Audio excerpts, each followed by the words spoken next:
Hello, আসসালামু আলাইকুম। তো বাসায় বসে, বসে বোর হচ্ছিলাম আর ঠিক তখনই আম্মু বলল যে, "চলো একটু বাজারে যাই। কিছু ছোটোখাটো জিনিস কিছু কেনা লাগবে।" তো আমরা রেডি হয়ে চলে গেলাম বাজারে। বাট সেখানে আমি কোনো কিছু ভিডিও করিনি। তারপর আমাদের সাথে জয়েন হলো আব্বু। আর আব্বু আসলে কোথাও না কোথাও তো খাওয়া-দাওয়া একটু হবেই।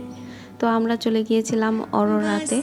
এখানকার খাবারটা আমার কাছে খুবই ভালো লাগে, তাই আমিই সাজেস্ট করেছিলাম যে, "চলেন অরোরাতে যাই।"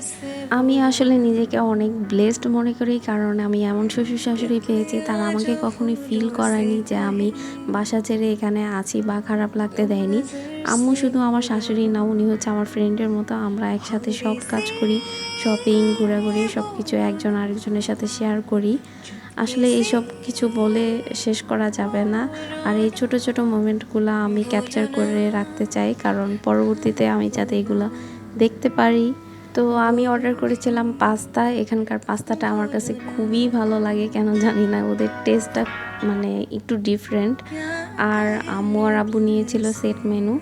তো আমি পাস্তাটাই খেতে চেয়েছিলাম। তো এই ছিল আমাদের আজকের ডিনার। তো দেখা হবে নেক্সট ভিডিওতে। টিল দেন টেক কেয়ার, আল্লাহ হাফেজ।